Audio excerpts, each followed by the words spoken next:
இடத்துல கொடி கட்டினா, காங்கிரஸ்காரன் கொடி கட்டினா அவன் பேர்ல வழக்கு. நான் பேர் அவன் கொலை பண்ணிட்டாங்க. ஆனா முதலமைச்சர் ரங்கசாமியோட பேனர் இருந்து பாருங்க, அது ஒரு மாசம் தொட மாட்டாங்க. ஏன்னா சுற்றுலாம், அது சுற்றுலா அவங்களுக்கு. அதாவது உள்துறை அமைச்சர் பாருங்க, அவர் அந்த வில்லியனூர்ல இருந்து பாண்டிச்சேரி வரைக்கும் கட்ட விட்டு இருப்பாரு. அது ஒண்ணு கண்டுக்க மாட்டாங்க. நான் தயவு செய்து காவல்துறை அதிகாரிகள் கேட்டுக்கிறேன், முதுகெலும்போட செயல்படுங்க.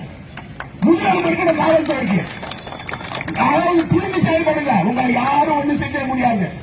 இப்ப இதோட என்னுடைய போராட்டம் நின்று விடாது. அவர் பேர்ல எஃப்ஐஆர் போடணும், துணை ரீதியா நடவடிக்கை எடுக்கணும், விசாரணை பண்ணணும், இதற்கு முடிவு காண வேண்டும். அதாவது நான் சொல்றேன் உங்களுக்கு, இந்த காவல்துறை தரம் குறைந்து போனதற்கு காரணமே இந்த ஆட்சியாளர்கள் தான்.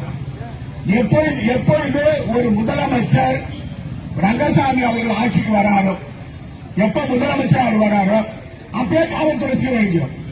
இது எங்க காலத்தில் நடந்திருக்கு, இப்ப நடக்குது. இதுல எந்தவித பாரபட்சமும் இருக்காது. ரங்கசாமிக்கு யாரு போய் சொன்னாலும் தொலைபேசி எடுத்து காவல்துறை அதிகாரி அவன் கஞ்சா வித்தவனா இருப்பான், கொலை பண்ணவனா இருப்பான். கொலை பண்ணவனுக்கு பாதுகாப்பு கொடுத்தவர் தான் ரங்கசாமி. அது மட்டும் இப்ப நான் என்ன சொல்றேன், அந்த காவல்துறை சரணருக்கு பாருங்க, அவர் போடுவாங்க பத்தில அவருக்கு பிறந்த ஊர், அவர் இங்கேயே இன்ஸ்பெக்டரா இருக்காரு. அந்த பகுதியில் இருக்கக்கூடாது. ஒரு தான் பிறந்த ஊர்ல, தான் இருந்த ஊர்ல அந்த பகுதியில் காவல்துறை ஆய்வாளராக இருந்தால்